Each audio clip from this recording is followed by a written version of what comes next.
Great. Thank you so much for this wonderful opportunity to present my lab's work and a privilege to be able to share this time with you all. So just a brief introduction, if I can move my slide forward.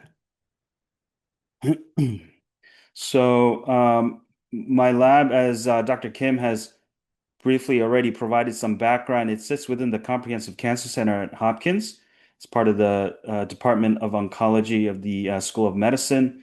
And it really sits within also the Bloomberg Kimmel Institute and Convergence Institute, both of which are really focused on translational research. So my goal is to really bring the discoveries at the bench to impact patient care. And we also try to leverage a lot of the latest technologies. One of the state-of-the-art technologies to do this is to profile the tumor microenvironment and the immune responses to various treatments using cytometry tools.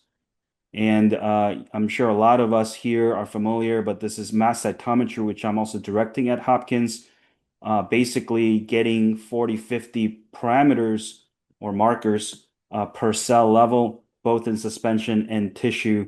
And so we are able to do this fairly cost effectively to understand pharmacodynamic changes in novel therapies and figure out reasons why certain therapies work or don't. And so we've been pretty productive in this group as a collaborator and also lead in methodology development.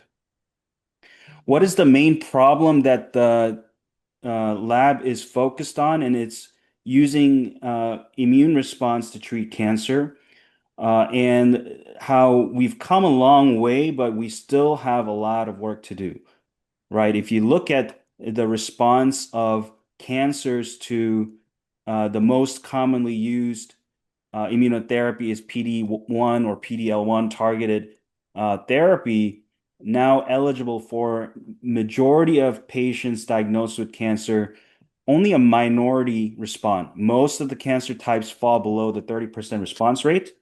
That includes some of the very lethal cancers like hepatocellular carcinoma, more along the 10 to 20% range, and pancreatic cancer as well, which is basically null response to monotherapy. If you look at the response to PD-1, L1, and anti-CTLA-4, so this is a dual checkpoint inhibition, even then, we may get up to 20% in most of the cancer types in response rates, but a lot of the cancers, we still need much better solutions. So why did the immunotherapy fail? And this is just a very basic breakdown of major barriers. And you might have seen this analogy before, but if we take the immune system that's going to attack cancer, there could be multiple modes of failures. Number one, it couldn't maybe recognize the cancer in the first place, so it's a steering wheel problem. It doesn't know where to go. And it could be a brake or acceleration problem. So it may get there properly, but it may run into exhaustion or it may run into lack of co-stimulation signals. So it can't continue to do its job well. And then finally, this is a very big bucket problem, poor road conditions, traffic, and so forth. It could be other barriers within the microenvironment. So the T cells are there within the tumor, but they're faced with other suppressors, like myeloid cells, for example, macrophages, granulocytes, MDSCs. They can also keep the T cells from doing their job. So lots of problems there in one box. So we have several modes of failure. We have done a lot at Hopkins to try to use the immune system, and it goes a long way back. Here's just a bit of history pioneered by Liz Jaffe. And she's leading the GI program as well as deputy director of the Cancer Center. She's done a lot of early work in immunotherapy. And here are some early versions of cancer vaccines that's been developed against this highly lethal, again, I've shown you null response checkpoint inhibitor, pancreatic ductal adenocarcinoma. You can see the first use of vaccines against this cancer are dating back to 90s. 2012 is another version of a vaccine platform. And just to put it into a context here, FOLFIRINOX and gemabraxine, these are chemotherapies that are being used as standard of care right now, approved 2011, 2013. So we've been working on this for quite some time. And then first immunotherapy approved by FDA is 2011, right? So just kind of giving you a flavor of what's been going on.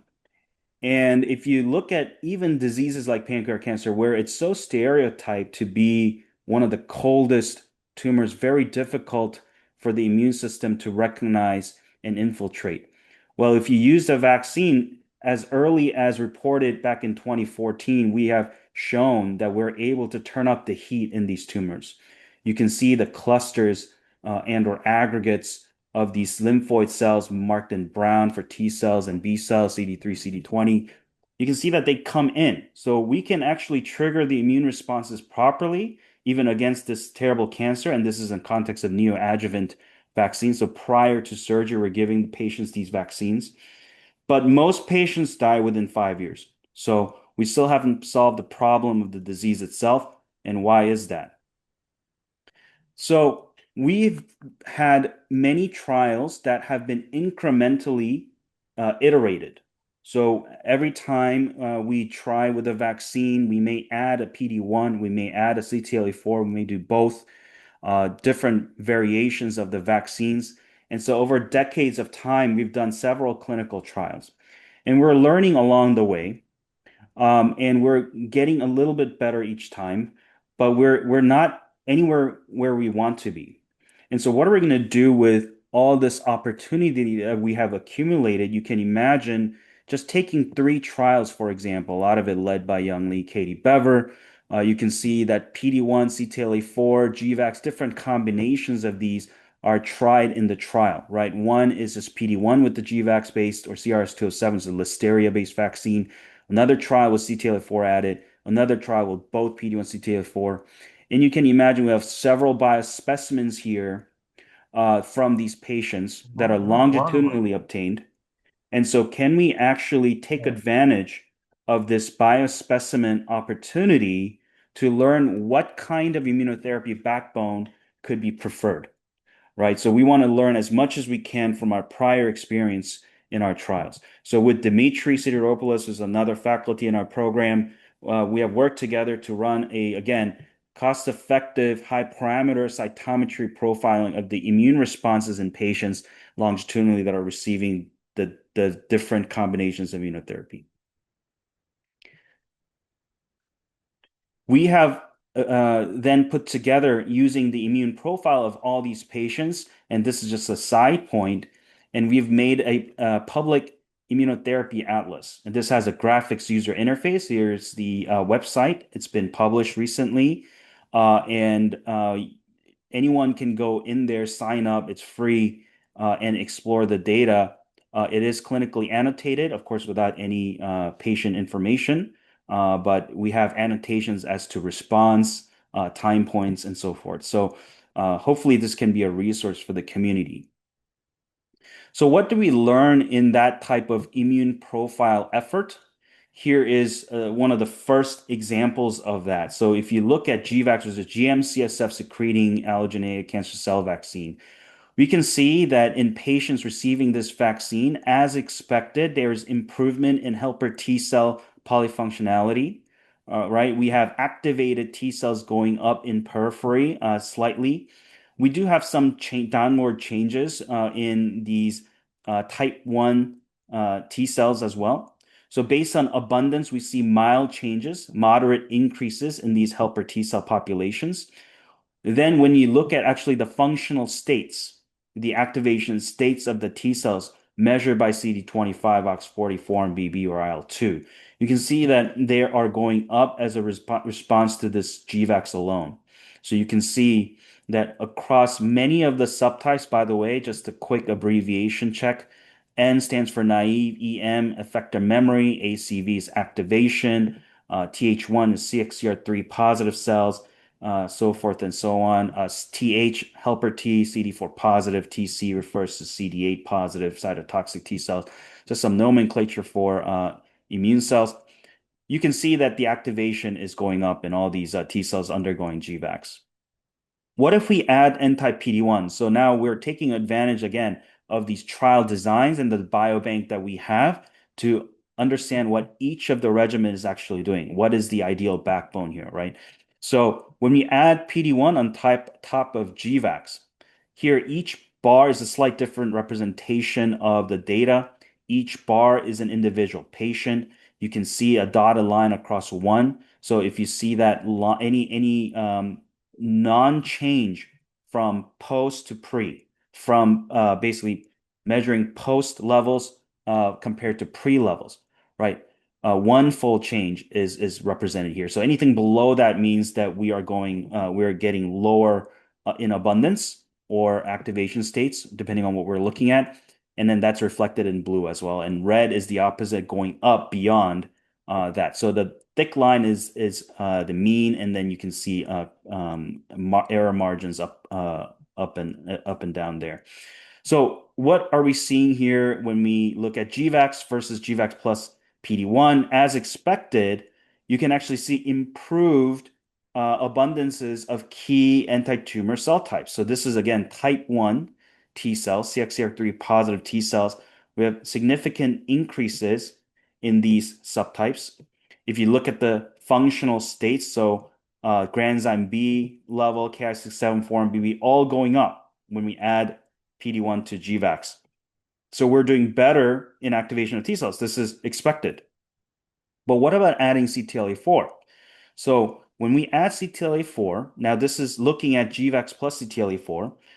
It's not surprising again, better IL-2 expression, OX40, PD-1, CTLA-4, TIM-3. So more activation across all these T cell subtypes. And we see this.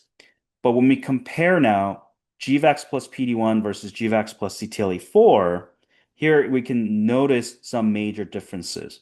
So in the effector memory populations, you can see that CTLA-4 is doing much better job. Now this is a cross-trial comparison normalized within each trial.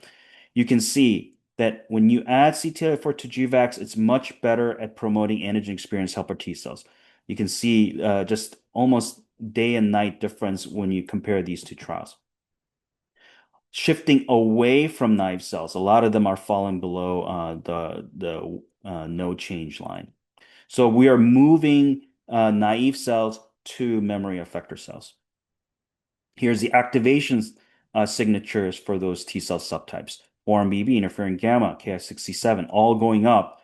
And so CTLA-4 is superior to PD-1 in promoting T cell activation when added to GVAX. Now, this is a third trial. We're just validating these effects. When you add both CTLA-4 and PD-1, you can actually see that, again, it shifts cells away from naive towards effector memory, so increases in effector memory and activation. And of course, all these co-stimulatory, co-inhibitory molecules going up together along with activation, as well as the effector molecules, IL-2, interferon gamma, and granzyme B. So our lab is also very much interested in coming up with bioinformatics tools to be able to integrate across all these data modalities that we have, a lot of them emerging more and more. And so we have adopted a non-negative matrix factorization tool called COGAPS to then integrate all of the data across all three trials, all of the immune profiles that we have obtained from all of our work so far that I've just sort of provided you the synopsis on, and looked at which pattern, which helper T cell signature is actually associated. So you can see that there is this reactivated helper T cell signatures marked by co-stimulatory, co-inhibitory molecules of T cells. This particular pattern is going up with therapy, and this is occurring across the three different trials. But what is really impressive is that it's actually happening much more so in the CTLA-4 incorporated regimens. So again, this another line of evidence from this analysis showing that CTLA-4 seems to really have this effect on helper T memory formation. And in fact, when you look at the responses of these patients, the patients that actually have some clinical benefit, either stable disease or partial response, that effect is greater. So in those particular patients, this pattern is happening even more so. So this is somewhat of a response signature, PD, of what's happening with this immunotherapy regimen. That is all good and nice, but what are the actual T cells doing, right? And so are they actually specific to the cancers? And so along with Amanda Huff, another faculty in our group, we have then validated by expanding these T cells. So we take these patient samples, expand them to cancer-specific antigens, mesothelin, KRAS. So these are peptide pools, and then we have expanded them and looked at the ELI spot readouts, so how much interferon gamma that they're making, and also sequenced their T cell receptors. So T cell sequencing, and here's just the interferon gamma data that we can see that based on all of our vaccine platforms, we can see that the mesothelin specific T cells are going up, KRAS specific T cells are going up. And then when you actually map those TCRs back to tissue, so that's peripheral blood, but now this is tumor, you can see that the TCRs that are actually specific to mutant KRAS or mesothelin are also going up as a result of the treatment within the tumor. So those T cells are making their way in into the tumor. And here's a validation of this that when we use imaging mass cytometry, again, a high parameter spatial platform, we can then characterize the activated T cells or granzyme B positive T cells actually making their way in more significantly as a result of this vaccine plus dual checkpoint inhibitor. And you can then take the blood-based signature that we have, the pattern 10 that I mentioned earlier, the reactivated helper T cell signature, are then mapped onto the imaging mass cytometry data, and we can actually recapitulate those same signatures within, especially post-treatment. So the T cells, the memory promotion occurs using this vaccine CTLA-based platform. We have learned that much. We have then verified that they are specific to tumors or tumor antigens, and then we have shown that they make their way into the tumor. Now, what else is occurring here? You can see that based on the imaging mass cytometry data, these macrophage populations are also increased. And in fact, these myeloid cell signatures, macrophage subtypes, and neutrophils, depending on whatever gene signature sets that you're using, you can see the gene set enrichment analysis shows using the bulk RNA-seq of the tumor samples that progression of disease relates to all these myeloid signatures. So yes, we are successful in getting these T cells in, but these myeloid cells are also coming in. So summary so far, exactly what I've said. Number one, immune recognition of non-immunogenic tumors, PDAC, can be successfully enhanced by vaccine-based platforms. Vaccine plus checkpoint inhibition can enhance infiltration of cancer antigen-specific T cells into the tumor. Adding anti-CTLA-4 has distinct memory promoting effects, may serve as a key component of immunotherapy backbone. However, successful immune recruitment is accompanied by myeloid cells that have the capacity for immunosuppression. So this actually prompts these following ideas.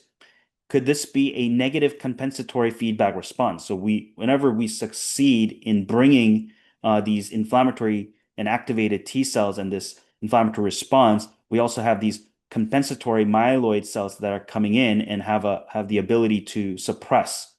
Is this a broad reason, though, as to why the immunotherapy may have failed in this situation, right? We all know PDAC is a very myeloid-enriched tumor, so maybe that is a reason why this is failing, or is this just a study-specific observation? So the myeloid idea is not new. We have been looking at this for quite some time, right? This is a publication from our GI group dating back to 2017, so about 10 years now. We're seeing more and more of this also in the literature, very robust observation. But here, just within the pancreas and within immunotherapy context, when we just give GVAX, high myeloid pancreatic tumors do worse. The worst clinical outcomes associated with higher myeloid to T cell ratios. Here's another trial. This is another vaccine platform. Again, poor clinical outcomes related to higher myeloid to lymphoid ratios. And even in chemo RT, just standard chemo RT context, we're seeing this again. Here's another disease context. Here's HCC. Using imaging by cytometry, you can see that myeloid-rich profiles correlate inversely with T cell infiltration. So this is occurring over and over again, several observations. This is a different spatial modality previously you've seen, and now here is imaging by cytometry. You can see that regardless of how you look at this, high macrophage MDSC content within the tumor also associates with lower T cells and worse clinical outcomes. This is another clinical trial. So I just want to give you a few trials that we have looked at, that my lab has co-led in the translational correlatives to look at why certain treatments have failed. And here is a completely different immune recruiting platform, CXCR4 inhibition. This is a chemokine that can anchor immune cells and keep them like glue to prevent them from doing their function. Now, if we can inhibit CXCR4 and add PD-1, what happens? Well, clinically, this wasn't a successful trial, but you can see the similar results are shown where you improve the inflammation within PDAC. You're able to bring in T cells, but it's accompanied by CD15 grands, CD68 macrophages, and you can see them on the pictures pretty well. Then the post-treatment setting, T cells are followed along with the myeloid cell populations. Here is another context, colorectal cancer that is MSI high. We know that's an FDA-approved regimen. If we give PD-1 neoadjuvantly in these patients, we can see that patients who actually have early progression after surgery, so neoadjuvant PD-1 therapy, then surgery, and then you follow them. The ones that actually do poorly, they have very close spatial association with granulocytes. It's a type of myeloid cell with T cells. So again, these granulocytes are myeloid cells that have suppressive function that can be next to T cells that are forming an immune suppressive barrier. Here's yet another context. This is microsatellite stable now. Colorectal cancer treated with PD-1 and LAG-3. We've published this last year, showing that, again, in on-treatment setting, there's T cells, but macrophages follow right there. We also see in HCC now a little bit more depth. Here is neoadjuvant cabozantinib, VEGFR, tyrosine kinase inhibitor plus PD-1 therapy. And now we have these surgically resected tumors. We use imaging by cytometry again to analyze this. This trial was led by Mark Yarshwin. And this is just some images from imaging by cytometry. We turn all of these images into single cell by image segmentation software pipeline. Here are some TME profiles. Here you can see that responder versus non-responder, there are major differences. Already at picture, by the way, I forgot to mention that responders seem to have just more immune infiltration, and this is apparent just in a qualitative visual inspection. You have more of these immune cells in the responder cores than non-responder. You have more of the myeloid cells in the responder than non-responder. And quantitatively, once you turn this data into single cell quantitative data, you can also verify statistically significant changes. The responder cores or responder TMEs have higher immune cells in general, so T cells and macrophages, and these are marked by these green to orange spectrum of colors here. But what's more important here? So can we learn a little bit more from these spatial profiles? And so we have a lot of information that we can gain from a high parameter spatial profile. Every cell has XY coordinates, and so we can actually do some quantitative analysis. And this is still a pretty broad overview of all their spatial relationship. If we can look at how the cells are neighboring one another. So all the cell types that we have, what are their nearest neighbors? What cell type is nearest neighbor of another?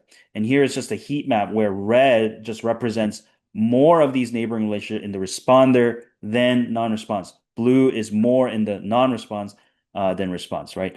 And you can see that the enrichment of lymphoid TAM, so tumor-associated macrophage relationships, and lymphoid-lymphoid relationships are occurring. So it's very bird's eye view of what's happening spatially.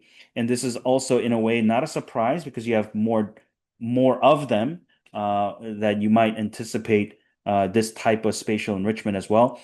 Well, lymphoid-lymphoid relationship, there is just a paper that we have published a couple of years ago now already, but these are tertiary lymphoid structures, and we've have increasing awareness of how important they are in the setting of immunotherapy, how they can be a determinant of immunotherapy response. And so we've done a deep dive of these tertiary lymphoid structures and have a separate study.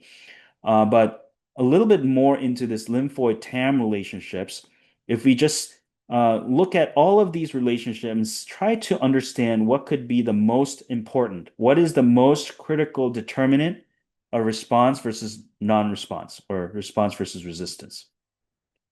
And one way that we try to distill that information is by random forest classification.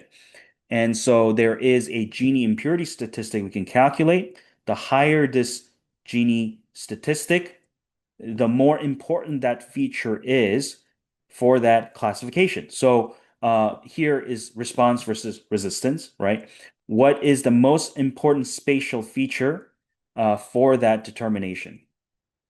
If we look at from a standpoint of a B cell or a helper T cell or cytotoxic T cell, the most important spatial or distance relationship turns out these yellow and brown bars that keep popping up as top two or three, right?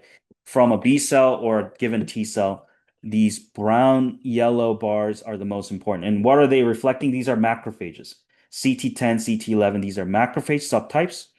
You can see that in responders, these macrophage 10, CT10, these brown, annotated brown macrophage, they are further away, and these yellow macrophages are closer in responders to a given T cell or B cell. And you can see that across all these relationships. B to a macrophage or T to a macrophage, the CT11 are closer in responders, and brown, it's closer in resistance or non-responders. So what kind of macrophages are they? Here are the functional markers that characterize them. So these yellow macrophages are higher in PD-L1.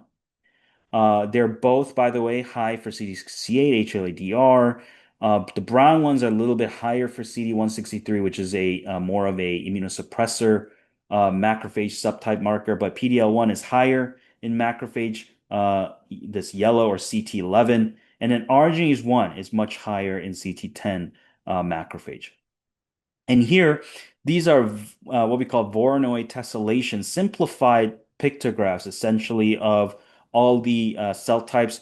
Again, brown, yellow macrophages, and blue are the T cells. Green are also T cells, and then light blue B cells. But you can see in the non-responder regions, these brown macrophages are closer. These arginase high macrophages are closer. And then in the responder, more of the PD-L1 high macrophages are closer to T cells. So this is making sense as we think about this. Why is it that in the responder, the macrophage subtype proximity matters? And why is that the most critical determinant? Well, the treatment at play here is PD-1 therapy. So we're using nivolumab. And so when the macrophages that are high in PD-L1 are closer to T cells, we can overcome that immunosuppressive mechanism because we have anti-PD-1 therapy on board. But if it's some other mechanism that is providing immunosuppression via these macrophages, we can't. So arginase 1 high apparently turns out to be a marker of that particular macrophage subtype. We don't know for sure that that is the actual mechanism of resistance, that arginase 1 is mediating that, or whether or not it's just a surrogate of some other mechanism. We don't know. But at least it is marking a particular subtype of macrophages that is providing a distinct immunosuppression, not able to be overcome by cabozantinib plus PD-1. So this is very insightful, illuminating for us for a number of reasons. One is that there are different subtypes of myeloid compartment. Myeloid compartment, very heterogeneous, very plastic, and different components within the myeloid compartment can have various functions. Here, we can see that only certain subtypes are associated with response to therapy. And number two, methodologically, we needed something like a spatial platform that can accommodate 40, 50 markers at once. Why? Because you can already see that we've dedicated almost 10 different markers to assess just the myeloid populations. And then we needed other markers to look at the architecture, T cell populations as well. So only when we can do this concurrently that we can understand the relationships of key subtypes of cells. Number three, the spatial metrics are different. They are distinct from abundance metrics. So while we were able to look at flow or single cell by dissociation of tumors, having the spatial information is key because none of this determinant none of this these factors that are important for determining response could not be gleaned from just abundance metrics. So these are important lessons learned. Now, cancer, taking all of these together, numerous modes of failure for immunotherapy. Even the myeloid barrier alone is very challenging. It's heterogeneous and it's difficult to target. We've tried many different ways. You've tried various pathways that we have characterized, still a lot of them ongoing. Unfortunately, not not a single FDA approved regimen is available to really target myeloid cells at the moment, right?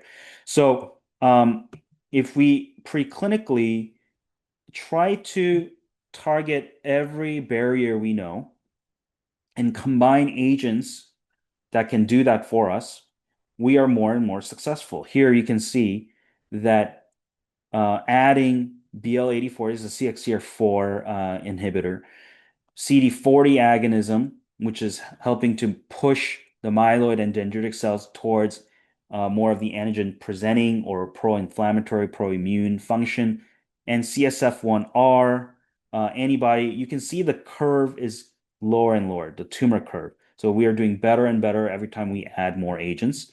Here's another example from the Piña lab that have used a KRAS inhibitor and adding LAG3, 4-1BB, and CXCR2. It's another myeloid target enriched on granulocytes. So we can do better and better and push the curve, but we all know this is not clinically feasible, right? There's no way that a clinical trial can be first designed with 3 plus, 4, 5, 6 agents, and patients cannot tolerate all of that at once. In fact, many of the innate immune targets can have very high systemic toxicity. Like we've experienced this CD40 and STING as examples in clinic, right? So what can we do about this problem? Well, if we have a multi-pronged problem, we need a multi-pronged solution. So one solution that we're looking into in my lab, and it will just be the final part of the talk, is on this target called protein tyrosine phosphatase non-receptor type 23. It's a mouthful, abbreviated PTPN22. It can help to lower the epitope activation threshold. So it's a steering wheel problem, synergistic with T cell activation. Also a brake problem. It's also synergistic with co-stimulation, so acceleration, and myeloid reprogramming can also help with these poor roid condition problems. So several problems at once in one target. And how do we run into this? Well, we want to understand from our experience with autoimmune diseases.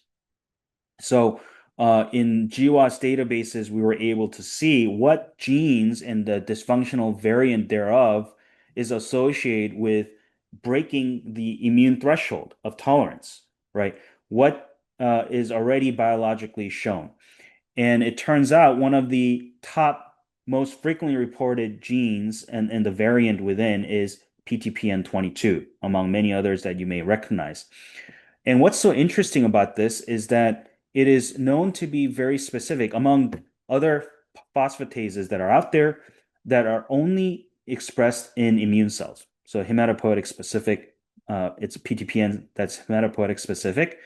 It is known in the literature to set the threshold for T cell activation because it's dephosphorylating these activating kinases, proximal end of the TCR. It also in the myeloid cells regulates cytokine production and function. So it has genetic human biology. And what's interesting is that uh, when you look at the mice that lack this gene, there is no spontaneous autoimmune disease, although when you give them certain triggers, they can develop autoimmune disease, but sporadically they don't develop autoimmune disease. So maybe we're dealing with some interesting threshold and therapeutic index, that's built in within this biology. So we take this and try to validate in cancer, of course. So when PTPN22 is knocked out in mice, then we challenge them with various tumors. These mice that lack PTPN22 do better in resisting against these various tumor models. We can also see that they respond better to PD-1 therapy. So there is synergy that even in one slug of anti-PD-1 therapy, many of these tumors actually regress completely. Even in a very high bar model, here is a immunotherapy resistant model. The one that I shown you before is more immunogenic, but here's a PDAC model, KPC 6419C5, that is very well established to resist even gemabraxine, so gemcitabine, Abraxane, 2 chemo, CD40, PD-1, CTLA-4. So 5 therapy regimen, no response in this tumor. Is a very high bar model of therapy resistance. And here, when you knock out N22, PTPN22, and just give it PD-1, there's already an unlocking of 40% reduction. Here you can see that when you add a co-stimulation on top, it gives you near complete reduction of tumor growth. We take the T cell compartment, take the myeloid cell compartment, both are being reprogrammed, as I've mentioned in the biology. That is a validation that these are reprogrammed to be more pro-inflammatory. And here, what's very interesting is that when we knock out N22 only within the myeloid compartment, there's a lysine-3. You can see that most of the efficacy is recapitulated. And so a lot of the efficacy is driven by myeloid compartment reprogramming. So this is very unique feature of this immunotherapeutic target. It's not just a T cell, and it's also driven by myeloid reprogramming.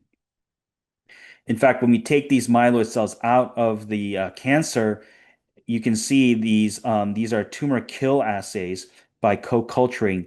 Here is just the cancer cells themselves. They have OVA expression, KPOG. These are pancreatic cancer cells with OVA expression. We add OT1, which are T cells specific to that, and then so they kill properly.